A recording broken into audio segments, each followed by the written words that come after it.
భారీ ప్రదర్శనలో మన భవన నిర్మాణ కార్మికులంతా బతుకమ్మ కుంటకు చెందినటువంటి అడ్డా కార్మికులంతా పాల్గొని చేపట్టం చేయాలని ముందుగా మీ అందరికీ విజ్ఞప్తి చేస్తున్నాను. ఎందుకు ఈ సమ్మె ఎందుకు చేయాల్సి వస్తుంది? ఎందుకనంటే కేంద్రంలో మూడోసారి అధికారులకు వచ్చినటువంటి బీజేపీ ప్రభుత్వం కార్మిక వ్యతిరేకంగా 4 లేబర్ కోడ్స్ తెచ్చింది. మన కార్మిక వర్గం 100 సంవత్సరాల క్రితమే పోరాడి సాధించుకున్నటువంటి 29 కార్మిక చట్టాలని రద్దు చేసి మనకు వ్యతిరేకంగా లేబర్ కోడ్స్ తీసుకొచ్చారు. ఈ లేబర్ కోడ్స్ అమలైతే మనం బానిస లెక్క పనిచేయాల్సినటువంటి పరిస్థితి వస్తుంది. ఎవరి కోసం? కార్పొరేట్ల కోసం, పెట్టుబడిదారుల కోసం, ధనవంతుల కోసం, యజమానుల కోసం ఈ ప్రభుత్వం ఈ లేబర్ కోడ్స్ తీసుకొచ్చింది. మన కార్మిక వర్గాన్ని చేసేటువంటి లేబర్ కోడ్స్ వ్యతిరేకిస్తూ ఇలా కార్మిక వర్గం అంతా ఖబర్దార్, మా చట్టాన్ని రక్షించాలి, లేబర్ కోడ్స్ని రద్దు చేయాలి, కార్మికులందరికీ కనీస వేతనం 26,000 రూపాయలు నెలకు ఉండాలి, కనీసం పెన్షన్ నెలకు 9,000 రూపాయలు పెన్షన్ ఉండాలి. మా చట్టాలు ఏదైతే మన భవన నిర్మాణ కార్మికులకు సంబంధించి 1996 కేంద్ర చట్టాన్ని మనం సాధించుకున్నాము, ఆ చట్టాన్ని రక్షించాలి అని చెప్పేసి అడుగుతున్నాం. అంతేకాదు ఇలా వలస కార్మికులకు సంబంధించి 1979 కేంద్ర చట్టాన్ని కూడా రద్దు చేసింది ప్రభుత్వం. వలస కార్మికుల చట్టాన్ని రద్దు చేసింది, కాంట్రాక్ట్ కార్మికుల చట్టాన్ని రద్దు చేసింది, మన భవన నిర్మాణ కార్మికుల చట్టాన్ని రద్దు చేసింది. ఈ చట్టాలు రద్దయితే మనకి ఇప్పుడున్న హక్కులన్నీ కూడా పోతాయి. నిన్ననే ఒక జీవో తెలంగాణ ప్రభుత్వం విడుదల చేసింది. ఏమని? మనం ఇప్పటి వరకు 8 గంటలు పనిచేస్తున్న రోజుకి మనం 10 గంటలు చేయాలట, యజమాని పెంచుకుంటే 12 గంటల వరకు కూడా పని చేయాలని చెప్పేసి ఒక జీవోని తీసుకొచ్చింది మన రాష్ట్ర ప్రభుత్వం. అందుకనే దీన్ని వ్యతిరేకిస్తూ ఇలా రాష్ట్ర వ్యాప్తంగా అన్ని జిల్లా కేంద్రాల్లో పెద్ద ఎత్తున ఈ జీవోని దగ్గర చేసే పని కూడా మనం చేస్తున్నాం. ప్రధానంగా మన చట్టాలు రక్షణ ఉండకపోతే మనకి హక్కులన్నీ కూడా ఉండవు.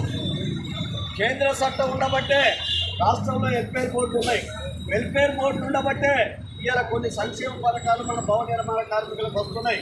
భవనం మీదకి పడి చచ్చిపోతే 6,30,000 వస్తున్నాయి, సహజ మరణం చెందితే 1,30,000 వస్తున్నాయి, 2 పిల్లల పెళ్లిలు అయితే 30,000 చొప్పున వస్తున్నాయి, తెలివైనా 30,000 చొప్పున వస్తున్నాయి, హాస్పిటల్ పాలైనా దానికి సంబంధించి ఖర్చు ఇస్తున్నారు. ఇవన్నీ కూడా మనం పోరాడి సాధించుకుని ఇవన్నీ రద్దు చేస్తున్నాడు ప్రభుత్వం.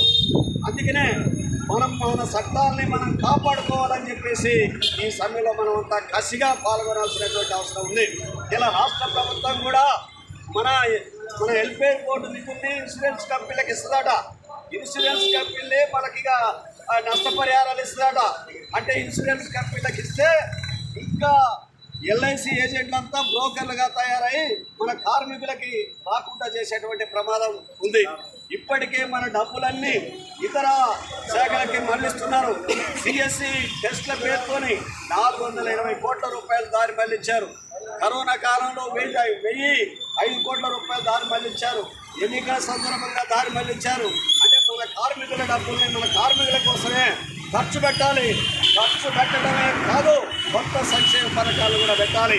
ఇలా 60 సంవత్సరాలు పైబడినటువంటి మన కార్మికులకి పెన్షన్ ఇవ్వాలి, మన పిల్లలు చదువుకోవడానికి స్కాలర్షిప్ ఇవ్వాలి.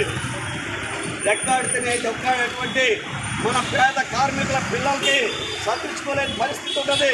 కాబట్టి అనేక రాష్ట్ర ప్రభుత్వాలు స్కాలర్షిప్ ఇస్తున్నాయి, అనేక రాష్ట్ర ప్రభుత్వాలు పెన్షన్ ఇస్తున్నాయి.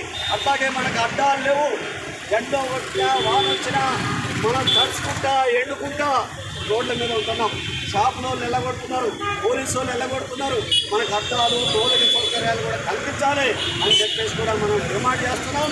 అందుకే ఇవన్నీ డిమాండ్ల మీద రేపు 9వ తారీఖు దేశవ్యాప్తంగా కార్మిక వర్గం అంతా రోడ్ల మీదకి వచ్చి పెద్ద ఎత్తున నిరసన జరుగుతుంది. సమ్మె మోడీ ప్రభుత్వ విధానాలని ప్రతిఘటిస్తూ ఖబర్దార్ మోడీ మా చట్టాన్ని రద్దు చేస్తే ఊరుకోమని చెప్పేసి అడగడం కోసమే మనం రేపు సమ్మెలో పాల్గొంటున్నాం.